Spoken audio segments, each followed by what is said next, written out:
Derecho al Día. Derecho al Día. El programa de la Facultad de Derecho de la Universidad de Buenos Aires. Derecho al Día. Derecho al Día. Por Radio UBA. Buenas noches, iniciamos así el programa de la Facultad de Derecho. Mi nombre es Juan Seda y como todas las emisiones de nuestro ciclo, convocamos a docentes de nuestra casa para hablar sobre cuestiones de derecho. Y hoy nos vamos a explayar sobre derecho de familia, un área bastante compleja y que tiene un enfoque interdisciplinario. Y vamos a tratar de darle a este enfoque, a esta entrevista, una perspectiva práctica, porque tenemos la suerte, la dicha de contar con una invitada que es una docente de la casa, de la materia de Derecho de Familia y Sucesiones, pero que tiene práctica como consejero en el fuero de familia de los tribunales de San Isidro. Estoy hablando de la abogada Mariana Holbeck. ¿Cómo te va, Mariana? Muy bien, por suerte. Gracias por la invitación. No, gracias por venir. El tema de la familia es realmente complejo y las situaciones que ustedes ven vos estás en un tribunal de familia. Era tribunal, ahora es unipersonal. El tribunal se dividió, pero con la misma competencia. Aunque al haberse disuelto en la provincia de Buenos Aires el fuero de menores, absorbimos la parte asistencial. Claro. O sea que no solamente temas, digamos, de los que tenemos aquí en Capital Federal, digamos, que son de competencia civil en materia exclusiva de familia, sino que ustedes abarcan algunas cuestiones de lo que antes era la justicia de menores. Exacto. La parte asistencial, nosotros llamamos las situaciones de niños con derechos vulnerados. Claro, ¿sí? Medidas de abrigo. Medidas de abrigo, exacto. Todo eso está a cargo del proceso de legalidad en el fuero de familia. Claro. ¿Y cuál sería tu tarea en ese complejo proceso? Y en ese proceso todos colaboramos a los fines de establecer una estrategia que trate de restablecer el derecho vulnerado, lo cual no siempre es fácil, porque el fuero de familia es como un fuero un poco abandonado. Yo considero que el fuero de familia exporta al fuero de responsabilidad penal juvenil los casos que no puede resolver a través de estas medidas. Claro. De hecho, las medidas está como desdoblado, es decir, toma la medida el órgano administrativo y pide la legalidad a la justicia, que si bien tiene plazos y demás cuestiones, son cuestiones que tienen que ver muchas veces con la marginalidad que no se resuelven en 180 días o menos. Cuando hablas de niños en situación de vulnerabilidad o chicos en situación de marginalidad, ¿qué nos podemos imaginar? ¿Qué clase de situación ves? Y situaciones muy duras, desde situaciones de abuso por parte de sus progenitores o cualquier otro integrante del grupo familiar, situaciones de niños en, valga la redundancia, situación de calle o cualquier situación de maltrato. El ser humano es muy original en su perversión. Los chicos que están... No solamente es, discúlpame que te interrumpa, situaciones de marginalidad por la pobreza. En la clase media también se presenta, lo que pasa que en esa clase recurre a otros mecanismos de maquillaje que el que está en situación de marginalidad no puede. Claro. ¿No?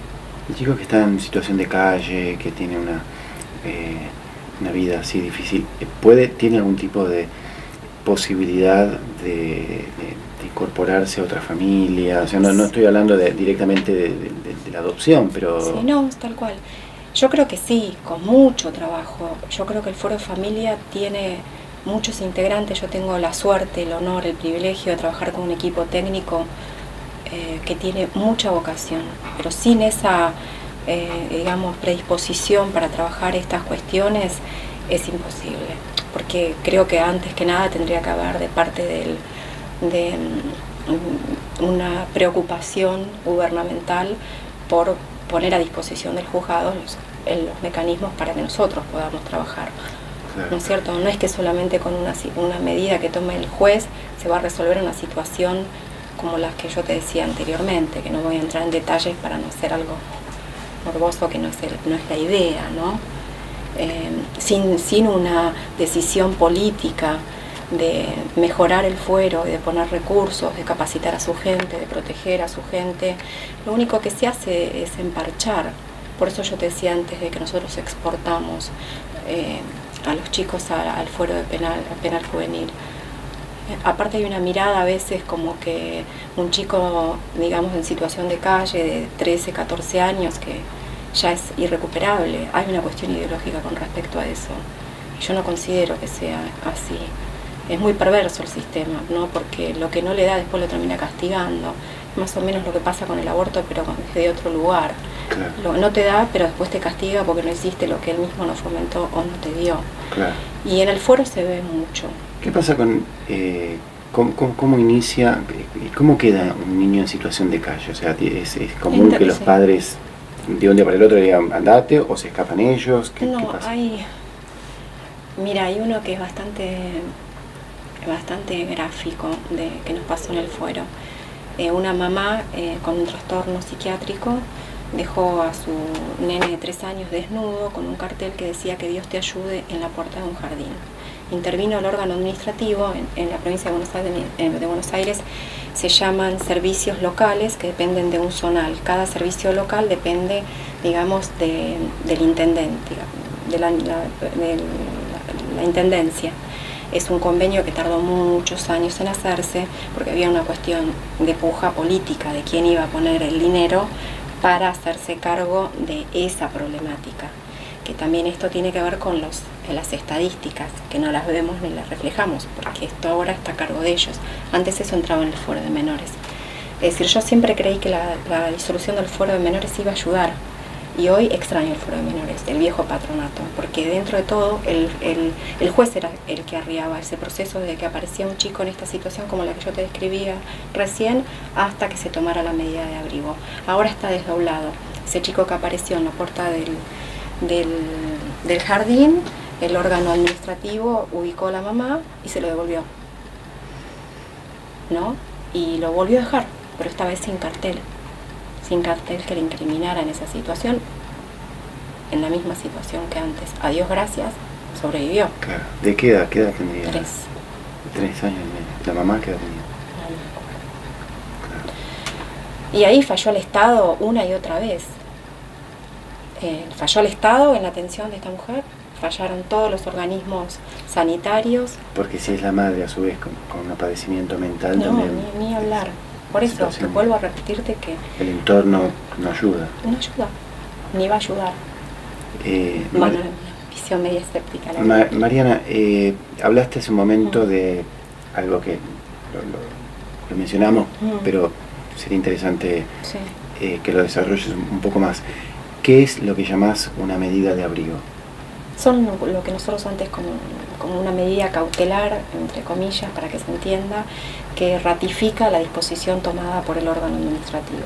Es decir, como puede ser que en este caso este niño quede alojado en un instituto, ¿sí? O en una familia de tránsito, sea cual sea o si se puede conseguir en primer término, que es el principio, alguien de la comunidad o de su misma familia que lo pueda cuidar, hasta que la justicia y el órgano administrativo avance en las estrategias. Lo que pide la ley es que se establezcan estrategias. Esas estrategias son como pompas de jabón. Claro, estas casas, familias que reciben a niños en situación de calle. Nadie las controla. Eso es lo que considero yo. Pero reciben un fondo, o sea, claro. No lo hacen gratis. No, hay algunas que son, sí, como todo, ¿no? En este foro más que nada nosotros trabajamos con muchas ONG y con mucha gente que tiene mucha capacidad de amar, ¿no?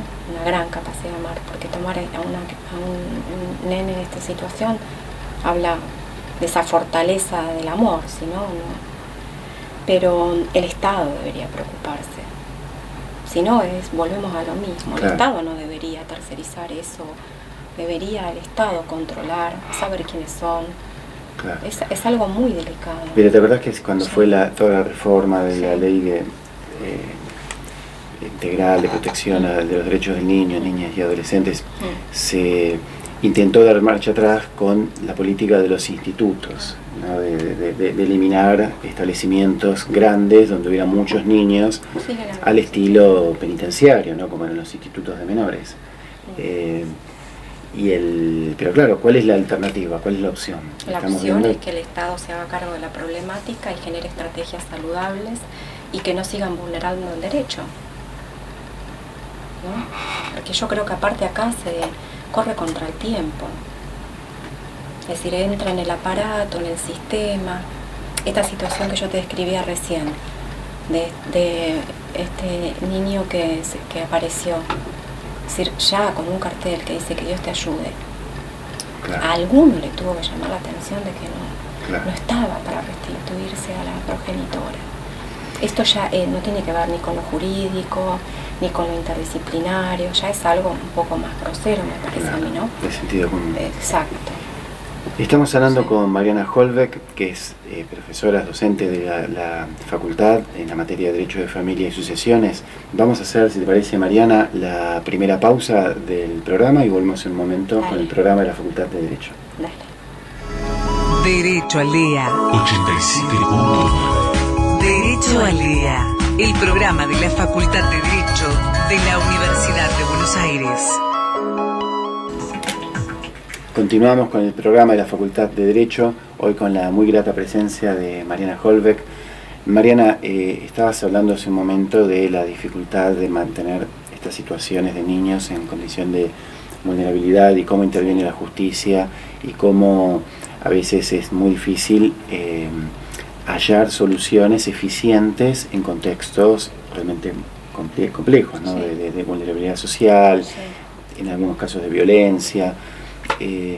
¿Cómo afrontan ustedes como funcionarios judiciales, cómo afrontan esta tarea? ¿Cómo pueden se acostumbran a esto o sufren ante cada caso que ven?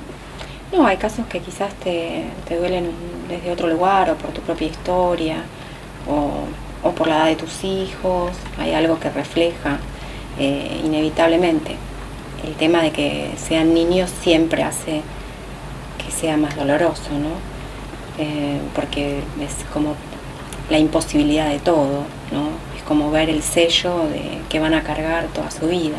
Claro. Pero tampoco quiero dar un panorama tan escéptico ¿Hay soluciones? ¿Hay sí, casos donde la se verdad que sí, soluciona? por eso te había comentado el tema de contar con el equipo interdisciplinario. Yo tengo esa suerte, tengo asistentes sociales, trabajadoras sociales, perdón, si no me van a retar, y psicólogas que son brillantes, que tienen mucha capacidad y tienen muchas ganas. Sin ellas sería imposible, porque yo soy a duras penas abogada y hay muchas cosas que no puedo vislumbrar, ¿no es cierto? Claro. Y entre todos se establece una estrategia que a veces funciona, se pueden restablecer derechos, se puede tratar de incorporar a estos niños a otras familias, se puede establecer un estado de adoptabilidad para que ingresen a una situación de adopción y a veces no.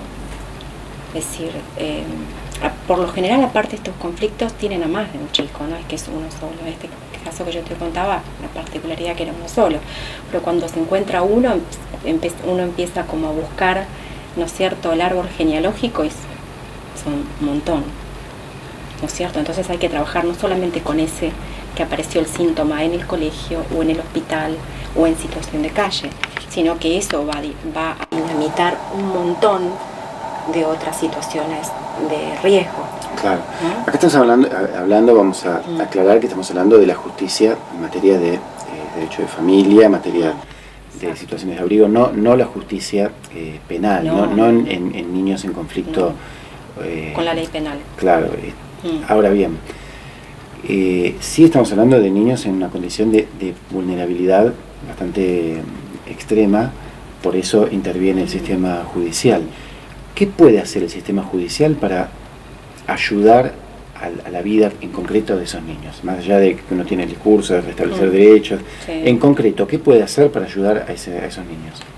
Y puede hacer mucho, estableciendo estrategias acordes a la situación que se presente. Se puede hacer mucho. Por lo pronto, cuando yo te digo estrategia, parece ser como que es una partida de ajedrez, y en definitiva es una partida de ajedrez, ¿no es cierto? Contra el tiempo, contra el sistema, contra muchas otras cosas. Pero sin estrategia no hay solución. Es decir, uno lo que tiene que mantener a lo largo de todo ese proceso es lo que diagnosticó en un principio. Por eso es tan importante eso, el análisis de riesgo. Esta mamá o este papá o esta abuela o este tío pueden garantizar que este niño pueda desarrollarse en los niveles más básicos, elementales. Tampoco hay un fomento por sacar a este chico de su familia biológica. Nadie podría pensar eso. Claro. O sea que dentro de esa partida de ajedrez, tus piezas, tus recursos son buscar que el niño se afinque con algún familiar que le dé otra Primero establecer si los progenitores o las personas a cargo pueden seguir cubriendo ese rol. Ahí estamos en el primer problema. Claro. Ahí es el primer problema, que no todos estamos de acuerdo. Y todo esto también está atravesado por una cuestión ideológica. Hay como posturas antagónicas en esto. Como lo que yo te digo de que la devuelven a la madre. Ahí había una visión ideológica del tema también. Aparte de la estulticia, había una cuestión ideológica. Quisiera que profundicemos en esto, Mariana, pero si te parece vamos a hacer un corte porque llegamos a la mitad del programa y pasó rápido, pero vamos a hacer un corte y después continuamos con la segunda parte con la doctora Mariana Holberg. Derecho al Día. 87.1. Derecho al Día. El programa de la Facultad de Derecho de la Universidad de Buenos Aires. Continuamos con el programa de la Facultad de Derecho con Mariana Holberg, que es especialista en Derecho de Familia, docente y consejera en los tribunales de San Isidro. Mariana, ¿cómo nace esta vocación tuya por un tema tan sensible como el derecho de familia y específicamente en este campo que es el derecho de los niños? ¿Cómo nace? En realidad, mágicamente, como a veces pasan las cosas vocacionales, ¿no es cierto? Porque yo empecé en la facultad a hacer la especialidad de Derecho Penal. Sí. Y como... No te veo de penalista. ¿Sabes que me gusta mucho? Me gusta mucho. Pero con el nacimiento de mi primer hijo, es como que el derecho penal me dio a pensar en ese momento que oscurecía en parte mi vida y iba a oscurecer en parte la de él. Así que abandoné el derecho penal y me recibió el derecho de familia. Cursé familia con el doctor Solari y me convocó a ser ayudante. Y así arranqué. Un excelente profesor. Y te empecé, o sea, desde lo académico. Sí, y después, cuando ingresé yo a los 18 años, ya empecé a trabajar en la justicia, en la provincia de Buenos Aires, y siempre busqué pasar al foro que era mi vocación, y después pasé ya al foro de familia. El foro de familia que primero tenía tribunales, claro, ¿me acuerdo? Exacto, y ahora son unipersonales. Ese cambio que aparejó. Muy bueno, porque antes no... Es decir, que un órgano colegiado como es la Cámara ratifique la decisión de primera instancia, siempre da legitimación al juez de primera instancia. Si no, era como el mismo, no sé si recordás cómo era, pero era un recurso que resolvía el mismo tribunal. Si bien resolvían los dos jueces que no habían fallado como presidente del tribunal, en definitiva el órgano era el mismo, y creo que en la historia de los tribunales de la provincia de Buenos Aires no había muchas, correcciones, claro. Reconsideraciones. Si bien cada provincia tiene su política y su normativa en algunos aspectos, hay un tema que ha sido delegado por las provincias a la nación, que es el sancionar un código civil. Y se ha sancionado un código civil y comercial que en derecho de familia tiene algunos cambios importantes. ¿Cómo los ha afectado esto en la tarea? Bueno, todavía igual creo que falta, ¿no? Que nos apropiemos de la reforma. En algún punto al ser humano como que le cuesta, más a nuestra edad como que los cambios cuestan un poquito más. Falta, mucho falta. Pero específicamente en mi trabajo de consejera era necesaria la reforma. Yo la verdad que estoy contenta, muy contenta. Como toda obra de esta naturaleza tiene sus falencias o expectativas que no se cubrieron. Se me ocurre como el primer paradigma que no llegó a ser tal, el tema del divorcio, que se trató de cambiar el paradigma pero no se logró. El procedimiento de divorcio ahora quizás en algunos casos es más complejo que antes, porque el 438 del código, que uno tiene que notificarle la propuesta a la contraria, los juzgados la están haciendo esa notificación en los términos de un traslado de demanda. Claro. Y el traslado de demanda todos sabemos que es lo que más insume tiempo. Claro. Por el otro lado, entiendo que el otro tiene que tener una notificación personal y con todo el rigorismo que exige el derecho de defensa en juicio. No digo que esté mal, digo que esa situación hace que no sea eso que creyeron, que yo vengo, pido el divorcio y mañana estoy divorciado. Claro. Ese divorcio express no existe en esos términos. ¿Y qué pasa cuando Sí. en estos casos que todos hemos Sí. tenido, bueno, yo del otro lado, desde la Sí. profesión, pero esos casos donde te viene una persona que dice, mira, yo estoy separado hace 20 años, no tengo idea dónde está mi ex Y ahí está. cónyuge y Justo bueno, publicábamos edictos, había un par de Sí, notificaciones sí. y listo. Ahora, Sí, ahora es ¿cómo lo hacen? mismo. Es lo mismo. Porque vos tenés que, yo igual considero que quizás se podría hacer algo más creativo de parte del magistrado, tomando el espíritu de la norma, ¿no es cierto?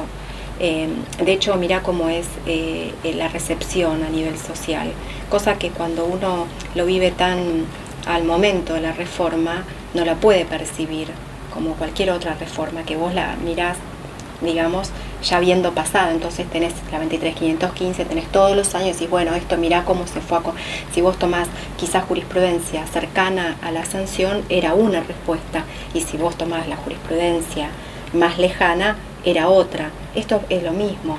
El espíritu de la norma es que se llegue pronto a la disolución del vínculo, ¿no es cierto? Garantizar por los mismos fundamentos del proyecto, ¿no es cierto? Esta libertad, bueno, pero si yo hago que la necesidad de publicar edictos, la necesidad de buscarlo por todos los medios que existen a tales fines, no voy a conseguirlo en un plazo razonable. Claro, claro. No, el oficio, la Cámara Electoral olvidate. Y convencerlo al juez de que ya es suficiente para que le designe un defensor oficial, porque le van a tener, como no se lo halló, van a tener que nombrarle un defensor oficial para que conteste que Claro. una propuesta reguladora que el defensor no puede contestar. Claro. Bueno, pero eso es cuando Sí. hay propuestas Sí. reguladoras y hay bienes. Pero si No, porque pueden haber los hijos. Ah, bueno, no, claro, los hijos menores de edad, claro, con hijos. La propuesta reguladora, y unos consideran incluso que la propuesta reguladora debe ser integral, que tiene que contener todos los, digamos, los efectos, debe tener una propuesta por cada uno de los efectos que genera la acción de Estado. Por mi trabajo de consejera, que también es como una mirada más en contacto con la problemática familiar, no me parece que sea una visión pacificadora. No desconozco que el conflicto que antes se suscitaba en la culpa del divorcio se va a trasladar a los alimentos, se va a trasladar al cuidado personal, se va a trasladar a la liquidación, porque cuando hay un conflicto sería mágico pensar que lo va a resolver, que no existe la culpa, se va a trasladar, y eso es algo que pasa permanentemente. Lo que sí es más digamos adecuado es que ya no vamos a hablar de una culpa, que bueno, yo tenía una visión particular con relación a eso, que no me parecía que tuviese que existir un sistema, digamos, subjetivo en el divorcio. Subjetivo era cuando Claro. un cónyuge era culpable y el otro era inocente. Exacto. O eventualmente podría haber culpabilidad de las dos partes. Exacto. Pero tampoco que eso se va a resolver con una modificación, sino que se traslada el conflicto a la liquidación o lo demás. Pero sostener el vínculo tampoco es pacificador, sostenerlo con esta cuestión procedimental. Repito, que no digo que esté mal, entiendo que está la defensa en juicio, la garantía, pero quizás se podría flexibilizar de alguna u otra manera. Claro, claro. Porque aparte hay otros remedios, Claro, exacto. eventualmente. Eventualmente. Te quiero consultar un poco, Mariana, porque dijiste tu tarea de consejera, que es una función que no tenemos en la claro. Capital Federal, en la Justicia Nacional de la Capital Federal. Que me digas un poco en qué consiste, qué hace un consejero, cuántos consejeros hay. Y por juzgado unipersonal hay dos, en lo que es San Isidro, que es donde yo estoy, en Lomas también. En las descentralizadas, como puede ser Tigre o Pilar, hay uno solo, que debe ser por la litigiosidad y porque nosotros tenemos el remanente. Claro. De ¿Es parecido a lo que para un secretario? No, nada que ver. Es como si vos estuvieras incorporado el proceso de mediación previa obligatoria en capital en el proceso. Obviamente que tiene otras facultades que no tiene el mediador y no hace el trabajo del mediador. Claro. Es un trabajo de mayor intervención y con facultades para, digamos, informar al juez. O sea que no hay mediación, o sea, la mediación previa obligatoria de capital, por ejemplo, en un juicio de alimentos, se hace directamente en este espacio. Exacto. Que está el consejero con este equipo interdisciplinario. Exacto, eso. Y funciona muy bien. A mí me parece que funciona muy bien. ¿Y ustedes tienen algún tipo de plazo, algún tipo no, de...? No, plazos no tenemos, no. De hecho, hay expedientes que continúan siempre en etapa previa. Hay casos que no pueden ir a juicio, que el juicio no les puede dar una solución. En familia pasa a menudo. Es decir, uno si se quisiera poner a redactar una demanda no podría, en cuestiones que tienen que ver específicamente con cuidado personal, responsabilidad parental. Y aparte porque también... yo te agregaría el régimen de visita, un tema muy difícil. Derecho a comunicación, ese es el que a veces tema. El padre, uno de los progenitores dice, bueno, yo quiero un acuerdo claro y que el otro lo tenga que cumplir porque está firmado. Y bueno, pero por más que si no hay acuerdos, si no hay voluntades y no hay algún tipo de armonía, aunque sea en eso. Ahí, tal cual lo que vos decís, es ahí, es el tema del fuero. Es el tema del fuero. Aparte, cuando yo te decía que se traslada, lo que no se diluyó es la culpa, se traslada muy habitualmente a la comunicación. De alguna manera, el que tiene ganas de zanjar sus diferencias con el otro y no lo puede hacer a través de un divorcio culpable, lo va a hacer a través o de los bienes o de los niños. Claro. Eso es muy habitual. Claro. Pero por los eso niños quedan en el medio atrapados. Muchas veces. Claro. Muchos no escapan. Claro. Y esto no es un tema de clases sociales. No, para nada. Pasa en todos los ámbitos. No. Pasa que nosotros también estamos en una situación bastante complicada porque tenemos, ahora no, pero teníamos todo el polo Nordelta y, digamos, el barrio La Rana, o, digamos, distintas situaciones que hacían como un poco de disociación en uno, porque vos pasabas de la opulencia quizás de estos barrios a situaciones de mucha marginalidad, sin perjuicio que tengo que reconocer que Tigre es por lo menos de los partidos de zona norte que más se ha jugado por cubrir estas situaciones. En Tigre contás con centros de salud muy buenos, el Juan Amanso o cualquier otro de los centros de salud de periferia que los utilizamos mucho para todo lo que tiene que ver, todo lo que es tratamiento bajo mandato, ¿no? Esa imposición desde el juzgado de un determinado tratamiento, que ya no quede en la voluntad de las partes el cumplimiento no. Te diría que sí, que con Tigre, a veces cuando viene una causa complicada, uno dice, bueno, que sea de Tigre, por lo menos tenés un psicólogo para derivar, un servicio de salud. En San Isidro no tenemos psicólogos, no hay psicólogos para derivar. Claro. Tendrías que derivar a... No hay psicólogos, digamos, contratados por el municipio para... Claro, hay psicólogos en el hospital de San Isidro, pero es como medio burocrático llegar. Y la verdad que tengo que agradecer mucho a la facultad, la UBA, Psicología, que colabora mucho con el juzgado, trate mucho en todo lo que es adopciones y siempre están, y al gobierno de la Ciudad de Buenos Aires que también colabora con nosotros, desde el Centro de Salud número 1, el que está ahí en Pedraza. Bueno, y siempre buscando una red para contener estos procesos complicados. Claro. Estamos hablando con Mariana Holbeck, que es consejera en materia de familia en el Departamento Judicial de San Isidro, docente de nuestra casa en la materia de Derecho de Familia y Sucesiones. Vamos a hacer la última pausa, ¿te parece bien, Mariana? Y volvemos en un momento para el último bloque de nuestro programa. Dale. Derecho al Día. 87.9. Derecho al Día. El programa de la Facultad de Derecho de la Universidad de Buenos Aires. Iniciamos el último bloque del programa del día de hoy sobre derecho de familia, sobre medidas de abrigo, sobre cuidados a niños, niñas y adolescentes. ¿Cómo te impacta vos, Mariana, que tenés hijos jóvenes? ¿Cómo te impacta el ver esto que dijiste hace un momento que me pareció tan importante, ¿no? Sentir que esos niños que están en problemas pueden ser nuestros hijos? Sí. ¿Cómo se maneja esa ansiedad o esa angustia a veces que uno sufre al ver que muchas veces desde la justicia no se logran soluciones concretas? A veces sí, pero a veces no. ¿Cómo manejás como operadora judicial esa complejidad? Tengo la suerte de tener el equipo técnico, que nos refugiamos en las risas y en las lágrimas. Tengo esa suerte. Si no, buscaría otra alternativa. Igual es como todo en la vida, ¿no? De cada caída hay que erguirse para volver a luchar, no hay otra. Si no, el fuero te tritura.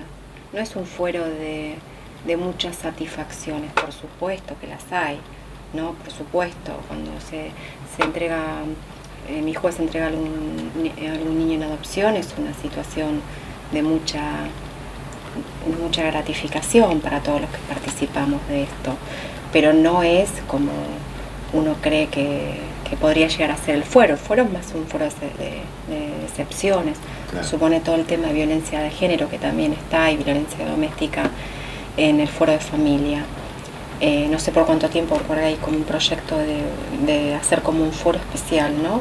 Sacar el fuero de familia de violencia, incluso dándole facultades penales, al estilo de la ley española de violencia doméstica, que sería una buena idea. ¿Te parece bien? Sí, me parece bien porque la ley no está cubriendo los números que tenemos de muertes, no la cubre, porque el juez civil no tiene facultades, ¿no es cierto? Saca una medida cautelar, que son estas medidas autosatisfactivas que, como la palabra lo indica, se autosatisface con el dictado, se murió, ni siquiera es una cautelar. Y después no hay recursos para seguir trabajando con esa situación, porque el número de violencia doméstica es muy alto. Claro. Muy alto. Pero ¿qué pasa con los casos? Porque yo entiendo, por un lado, bueno, sí. en un fuero más similar al fuero penal, tenés como más herramientas para casos de esta extrema gravedad, donde hay muertes y donde hay heridos. Pero ¿qué pasa con todos esos casos donde las situaciones están emparejadas o están muy vinculadas? Hay situaciones de violencia quizá de baja intensidad, pero eso no quita que sea también perjudicial, y están muy vinculadas a estas situaciones de las que hablábamos recién, de un divorcio, de un régimen de una disolución de la sociedad conyugal, de un régimen de visitas. ¿Cómo harías para unir, o sea, manejar esas dos situaciones en dos fueros separados? No, el fuero, la ley española lo une. Digamos que lo que atraería es la violencia atrae todo lo demás, lo cual está bueno, porque entonces no tenés diseminado divorcio por un lado, violencia familiar por el otro, porque como bien vos decís, a veces no es tan fácil escindir una cosa de la otra, y podría pasar que un juez dispusiera una cosa y otro otra, que es lo que se trata de evitar cuando uno distribuye la competencia.